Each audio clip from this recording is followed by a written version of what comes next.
la source de notre responsabilité s'appuie sur la responsabilité absolue de Dieu. C'est pour cela que nous devons savoir que le salut est éternel. Et la raison pour laquelle le salut est éternel, c'est parce que Dieu qui a donné le salut est éternel. La raison pour laquelle le salut est éternel, c'est parce que Dieu qui a donné le salut est l'unique responsable absolu du salut qu'il nous a donné. Alléluia.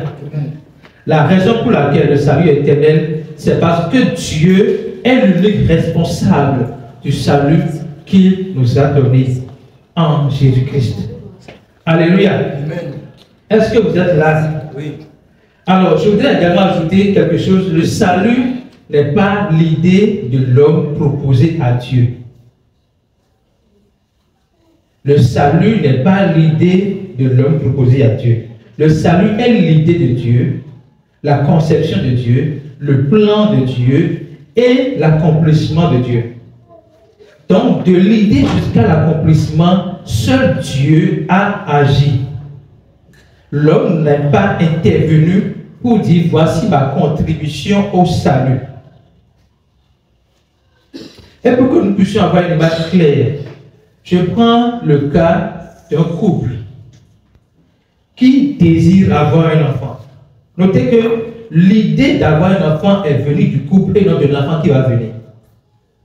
Vous comprenez ce que je dis? L'idée d'avoir un enfant est venue du couple et non de l'enfant qui va venir. Ok? Donc, de l'idée, les parents conçoivent comment ils vont planifier pour avoir cet enfant. Ce qu'il faut faire, ce qu'il ne faut pas faire pour avoir cet enfant. Et donc, de l'idée jusqu'à la conception, jusqu'à l'accouchement, ce sont les parents qui ont œuvré, qui ont travaillé à ce que l'enfant puisse venir au monde. Vous suivez jusque-là? De la même manière, dans le cadre du salut, c'est l'idée de Dieu, la conception de Dieu, le plan de Dieu et l'accomplissement de Dieu. Ne faites pas une confusion entre les réalités de l'Ancien Testament basées sur la loi et les réalités du Nouveau Testament basées sur la grâce. Au niveau de l'Ancien Testament, la loi était comme l'intermédiaire entre Dieu et les hommes. Et les hommes voudraient avoir la faveur de Dieu au travers de la loi. Et nous avons vu qu'ils ont échoué parce que l'homme ne peut pas répondre dans sa chair au standard de Dieu. Et c'est pour cela que Jésus est venu pour dire, je suis venu accomplir la loi à votre place. Et donc, depuis que Jésus-Christ est venu, nous savons comme intermédiaire entre nous et Dieu, Jésus-Christ. Et nous savons que Jésus-Christ est Dieu. Et de ce point de vue, Jésus et Dieu ont décidé de donner le salut. Dieu a décidé de le salut. Il est venu dans la peau de Jésus pour mourir à la croix pour le salut, pour le pardon des péchés. D'accord? Au travers de ce sacrifice-là, l'enfant que nous sommes, l'enfant de Dieu que nous sommes devenus aujourd'hui est né. Donc, nous ne sommes pas les contributeurs du salut, mais nous sommes le produit du salut. On n'a rien fait pour contribuer au salut. Nous sommes juste le produit du salut. C'est-à-dire une décision que Dieu a prise pour nous sauver. Il a pris la décision, il a travaillé jusqu'à ce que cette décision soit accomplie à la personne de Jésus-Christ. Et dès lors, quand nous croyons en lui, nous sommes nés de Dieu. Pas de protocole. Nous croyons en Jésus-Christ, nous sommes nés de Dieu. C'est pour cela que le salut n'est pas la responsabilité partagée entre Dieu et les hommes, mais une responsabilité absolue de Dieu. Et pour que ce concept soit clair dans notre esprit, nous allons étudier aujourd'hui ensemble le livre du prophète Ézéchiel au travers des ossements desséchés. Alléluia. Est-ce que vous êtes prêts? Suivons attentivement. Ézéchiel 37, verset 1 à 10.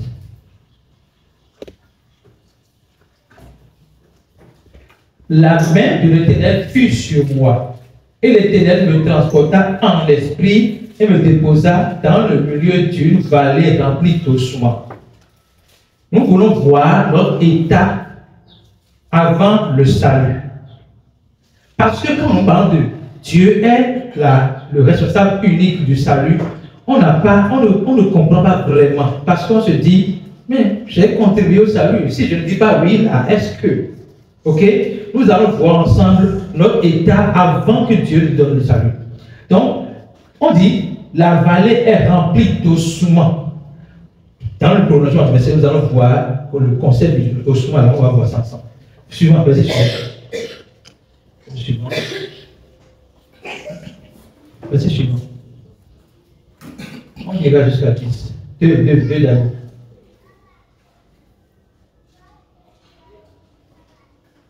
Il me fit passer auprès d'eux tout autour, et voici, ils étaient fort nombreux à la surface de la vallée, et ils étaient complètement secs. Suivez bien, verset 3. Il me dit, fils de l'homme. Qui est-ce qu'on appelle fils de l'homme? Répondez s'il vous plaît. Répondez, non? Jésus. Donc, vous voyez déjà la typologie de Jésus dans ce verset. Il dit fils de l'homme. Ok? Donc, Jésus, ouais, Jésus déjà est. Fils de l'homme. Ces os pourraient-ils revivre? Ces os pourraient-ils revivre? Je répondis, Seigneur éternel, tu le sais. Donc, les os, on dit, quand on dit ces os pourraient-ils revivre, ça veut dire que les os étaient déjà morts. Donc, le prophète se demandait, est-ce que ces os, Dieu demandait au prophète, est-ce que, en regardant ces os-là, de manière naturelle, est-ce que tu as l'impression qu'ils peuvent revivre? Il dit, Seigneur éternel, tu le sais. Verset suivant.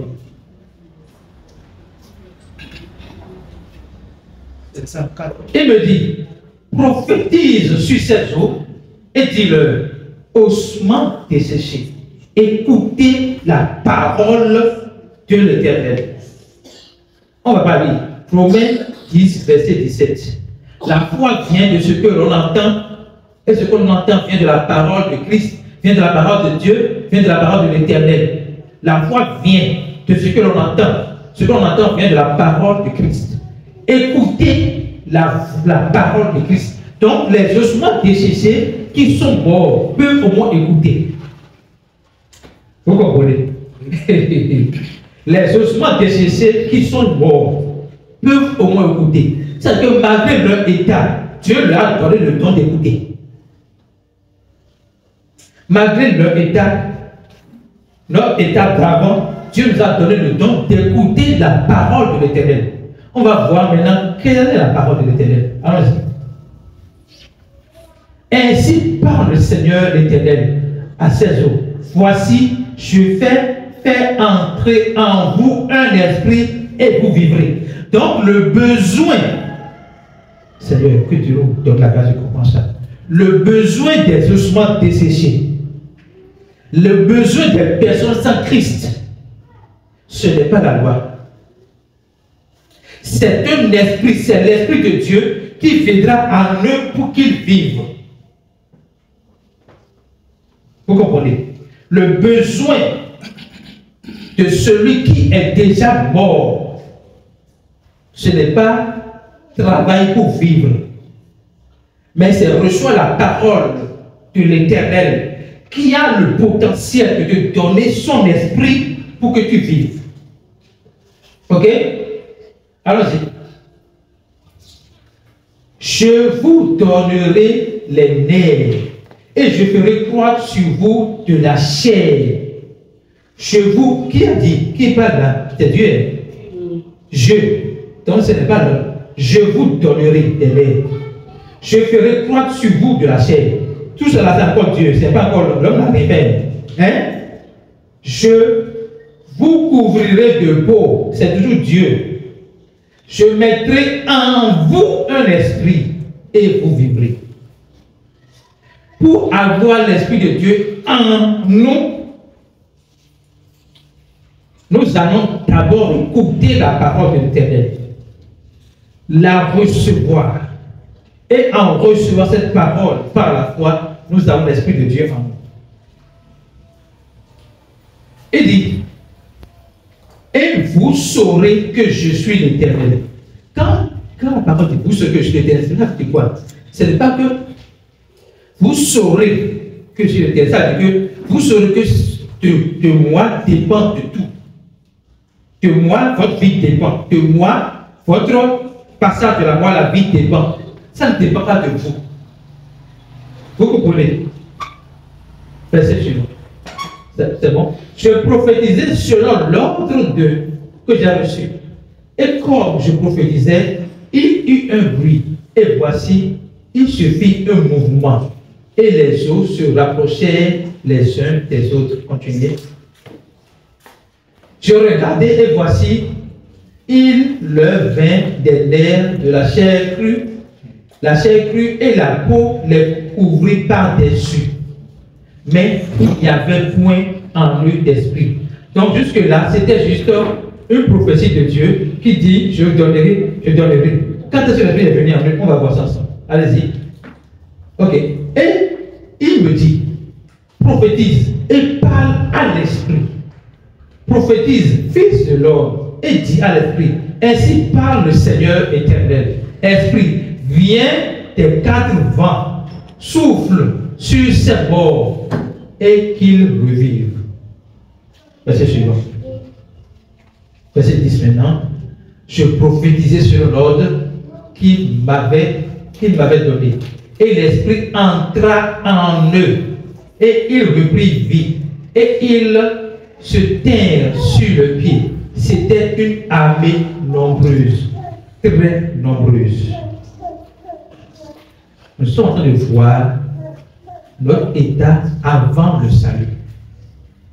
Et notre état, nous étions des ossements desséchés, des morts. Et on voit ici que nous étions comme une arme, c'est comme une armée de morts. Une armée très nombreuse de morts.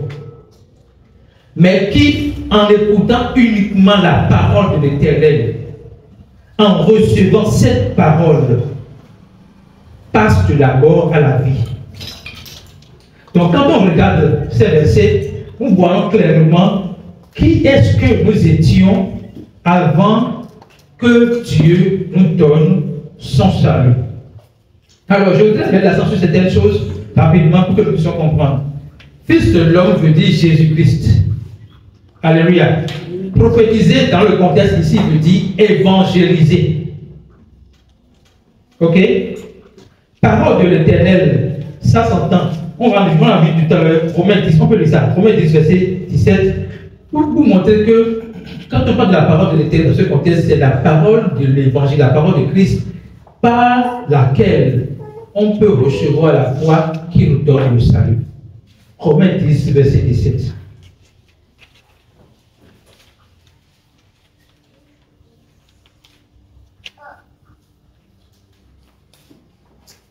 Alléluia. La foi, ainsi, la foi vient de ce qu'on entend, et ce qu'on entend vient de la parole de Christ. Donc, je veux mettre l'accent sur quelque chose ici. La foi vient de ce qu'on entend. Ce qu'on entend vient de la parole de Christ.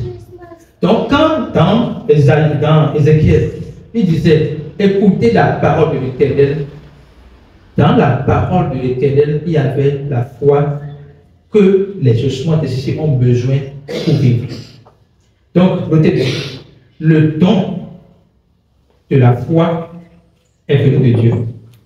Ok?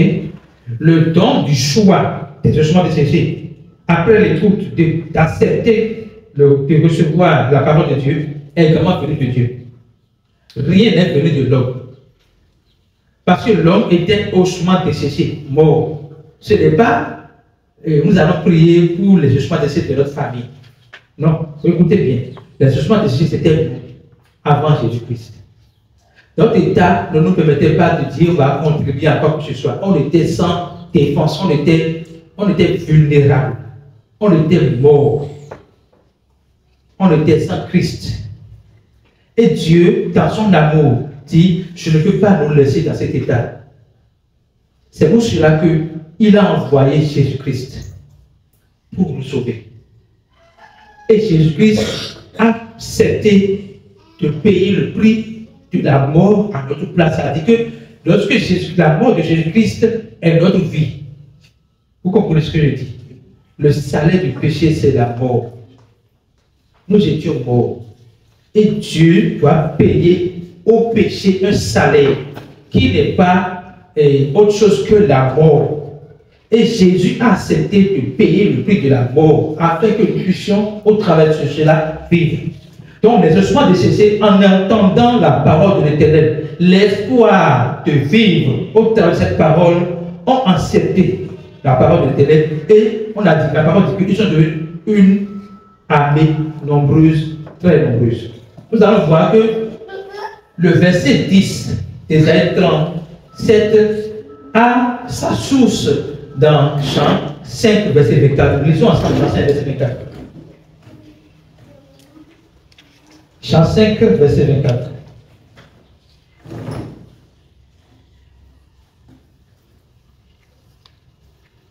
Chant 5, verset 24. Alléluia. En vérité, je vous le dis, celui qui écoute ma parole et qui croit à celui qui m'a envoyé a la vie éternelle. Et il ne vient point en jugement, mais il est passé de la mort à la vie. Donc, le processus d'Ésaïe 37, verset 1 à 10, est clairement défini ici. En vérité, je vous le dis, celui qui écoute ma parole, donc les instruments qui ont écouté la parole de Christ, et qui ont cru en cette parole, ont reçu en eux la vie éternelle. Et de ce point de vue, ils ne viennent point en jugement. Je disais au début que la raison pour laquelle le salut est éternel, c'est parce que c'est la responsabilité absolue de Dieu. Et dès que Dieu a pris sur lui de nous donner la vie, il garantit en même temps notre salut éternel, et donc nous ne pouvons pas passer en jugement. Celui qui passe en jugement, ce n'est pas celui qui est passé de la mort à la vie, mais c'est celui qui est resté mort. Vous comprenez? Celui qui passe en jugement n'est pas celui qui est passé de la mort à la vie, mais c'est celui qui est resté mort. C'est celui qui est resté gauchement desséché. C'est celui-là qui passe en jugement. Mais celui qui est passé de la mort à la vie ne peut pas passer en jugement parce qu'il est déjà passé de la mort à la vie. Il a déjà accepté la personne qui a été jugée.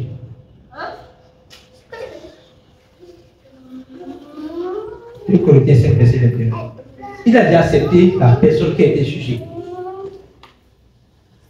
Les autres, le Corinthiens 5, verset 21, on va voir rapidement comment Jésus a pris notre jugement à notre place.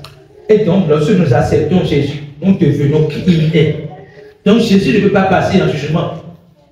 Jésus ne peut pas venir en jugement. Ou bien Jésus peut venir en jugement.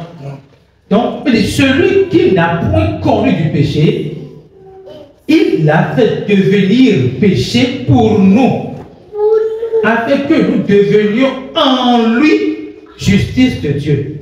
Est-ce que nous qui sommes devenus en Jésus-Christ justice de Dieu, pouvons encore nous retrouver devant le tribunal de Dieu en termes de jugement? Non. Parce que Christ a été jugé à notre place pour que nous puissions, nous ne devons plus être jugés.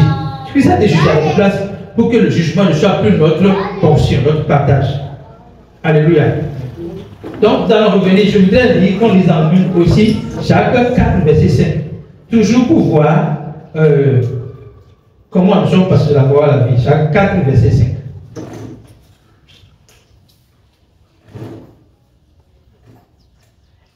Jacques 4, verset 5. Jacques 4, verset 5. Alléluia. Est-ce que nous sommes ensemble? Ok. Vous pouvez lire si vous voulez ça dans votre Bible rapidement. Croyez-vous que l'Écriture parle en vain?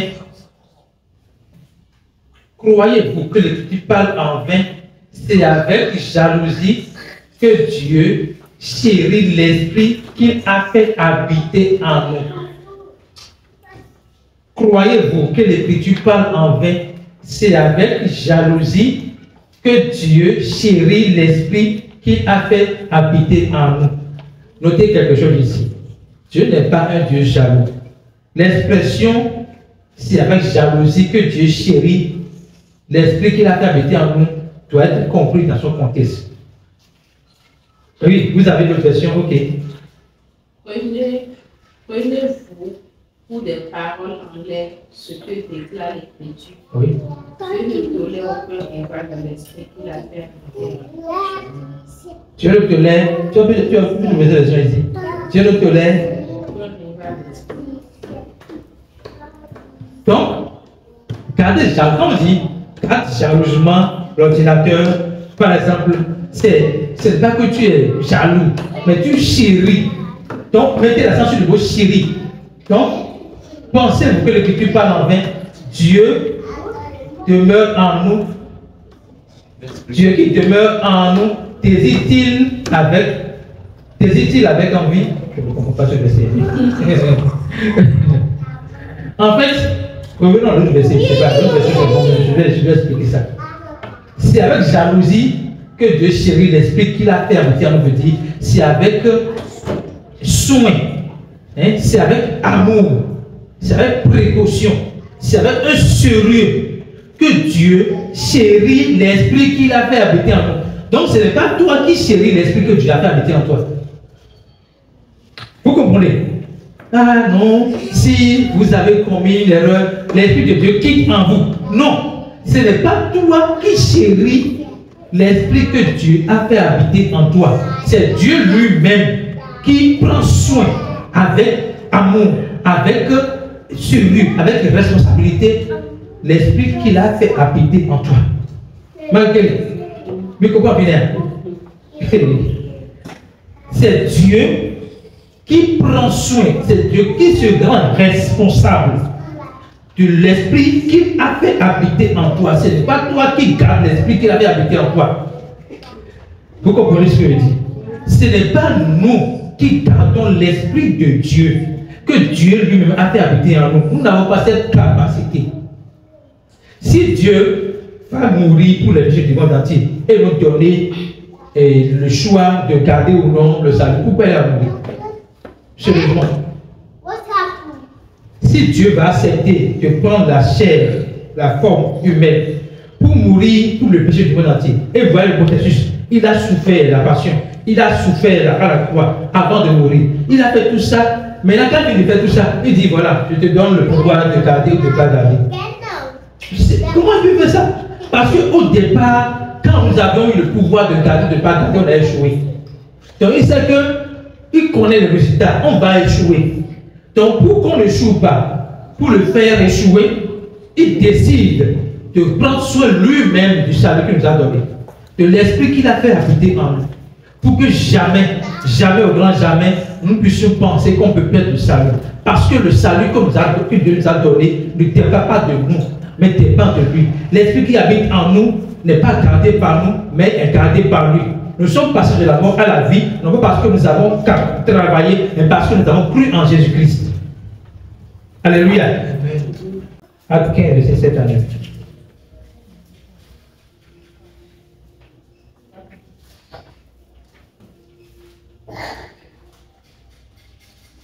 Acte 15, verset 7 à 9.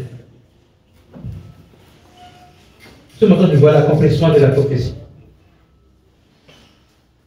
Une grande discussion s'est engagée. Pierre se leva et leur dit: oh frère, vous savez dès longtemps que Dieu a fait un choix parmi vous, afin que par ma bouche, les païens entendissent la parole de l'évangile et qu'ils puissent. Attends, reviens aussi.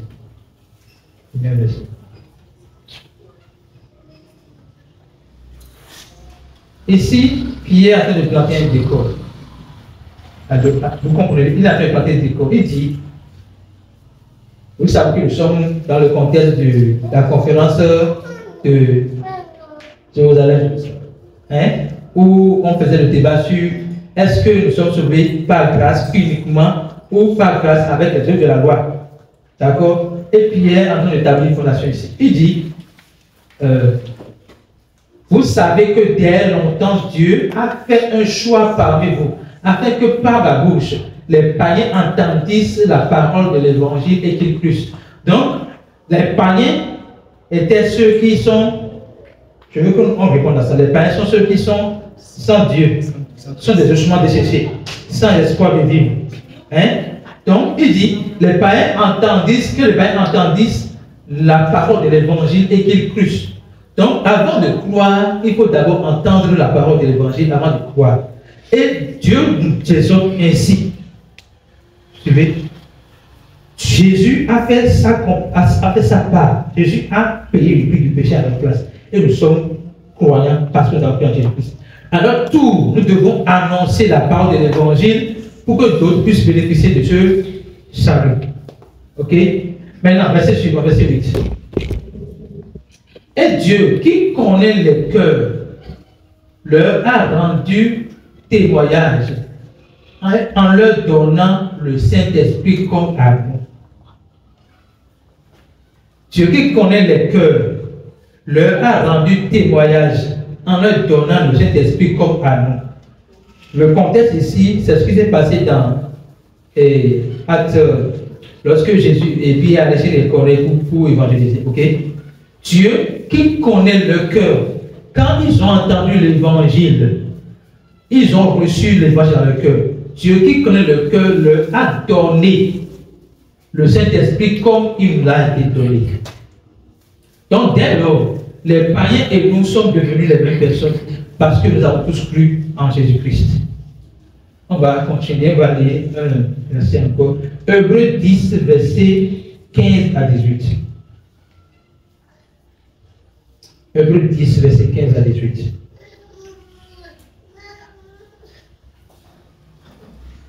Hébreux 10, verset 15 à 18.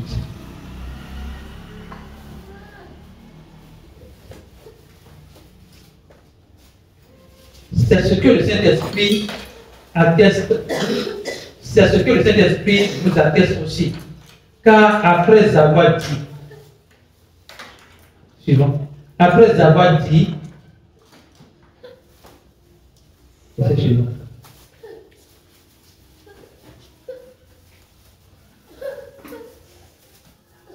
Après avoir, c'est ce que le Saint-Esprit, après avoir dit, voici l'alliance que je ferai avec eux.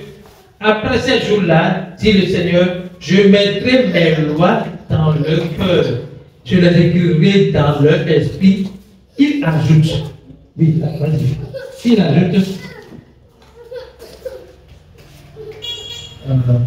Il ajoute.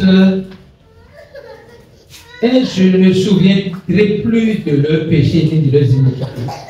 Donc, la bonne nouvelle, je ne se souvient plus de leurs péchés ni de leurs iniquités. Mais il a mis en nous, il a mis en nous quoi? Il a mis en nous quoi? Sa loi. La loi qui n'est pas la loi de Moïse. Écoutez bien. Il a mis en nous la loi de l'esprit de vie en Jésus-Christ. C'est ce qu'il a mis en nous. Donc, lui en nous nous dit, voilà, ce que tu fais là, ce n'est pas bon. Lui en nous nous exhorte, lui en nous nous apprend. Ce n'est pas que la loi n'est plus écrite sur les tablettes de pierre, mais c'est écrit dans votre cœur.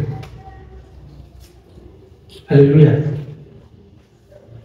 Dernier verset pour vous créer cette partie, pour que nous puissions voir ensemble que Dieu, donc Dieu en nous donnant le salut, en démontrant qu'il est venu responsable, est celui-là qui a mis en nous la loi de l'esprit, qui n'est pas la loi de Moïse. La loi de l'esprit, c'est cette loi qui nous guide tous les jours pour que nous puissions marcher dans la vie de Christ sur la terre. Alléluia. Lisons 2 Corinthiens 3, verset 3.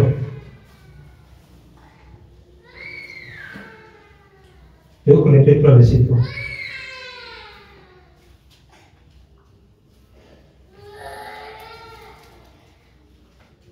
Deux Corinthiens 3, verset 3. Vous êtes manifestement une lettre de Christ, écrite par notre ministère, non avec de l'encre, mais avec l'Esprit de Dieu vivant, non sur des tables de pierre, mais sur des tables de chair, sur le cœur. Vous êtes manifestement une lettre de Christ. Vous êtes, c'est pas que Vous êtes une lettre de Christ. Vous êtes, quand on dit une lettre, c'est un message. Vous êtes le message du Christ. Vous êtes une lettre de Christ, écrite, non, écrite par notre ministère, non avec de l'encre, mais avec l'Esprit de Dieu vivant, non sur des tables de pierre, mais sur les tables de chair, sur le cœur. Vous êtes une lettre écrite sur le cœur, les cœurs des gens. Ça nous impose quelque part notre responsabilité. Le pasteur nous a fait savoir d'éléments que les gens veulent lire la Bible au travers de notre vie. Les gens veulent lire la Bible au travers de notre vie. Donc si nous présentons, nous parlons de la Bible et que nous présentons autre chose que la Bible dans notre caractère, les gens ne peuvent pas lire la Bible au travers de notre vie. Dieu nous dit ici, vous êtes la lettre. Vous êtes manifestement la lettre de Christ. Le messager de Christ. Maintenant, nous allons étudier ensemble un verset qui semble faire croire que le salut n'est pas la responsabilité absolue de Dieu, mais notre contribution est importante. Donc, nous allons voir le verset ensemble et l'étudier. Lisons Philippiens 2, verset 15. Là où je vais travailler à votre salut. Dis ça. Moi, c'est 15 ou 14. Philippiens 2.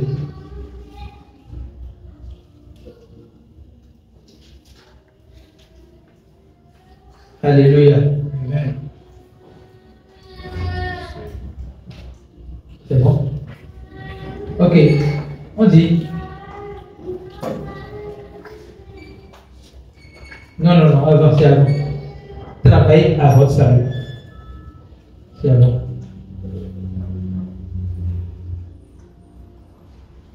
Avant.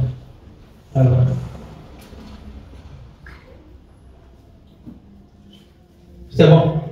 Nous sommes au verset 12, ok? Philippiens 2, verset 12. Nous sommes au verset 12. Il dit, ainsi, mes bien-aimés, comme vous avez toujours obéi, travaillez à votre salut avec crainte et tremblement, non seulement comme en ma présence, mais bien plus encore maintenant que je suis absent. Alors, quand les gens prennent ce verset, travailler à votre salut, Dieu a dit de travailler à votre salut. Mais c'est oublier, c'est prendre acte pour. Dieu n'a pas dit travailler pour votre salut. Mais travailler à votre salut. Ça me suppose que pour travailler à son salut, on a déjà d'abord reçu le salut. Travailler à votre salut. Pour que, on dit travailler à votre salut. Donc c'est votre salut. Et vous voulez travailler à cela. Travailler à votre salut veut dire manifester le salut que vous avez reçu. Maintenant, ce n'est pas marqué par. On va lire les versets suivants pour voir clair ce verset-là. Travaillez à votre salut. Donc on dit car Dieu qui produit en nous le vouloir le faire, selon son bon plaisir. Attends là. Qui produit en nous le vouloir le faire? C'est Dieu. Ce n'est pas moi. Hein? C'est Dieu qui produit en nous le vouloir et le faire, selon son bon plaisir. Continuez le verset.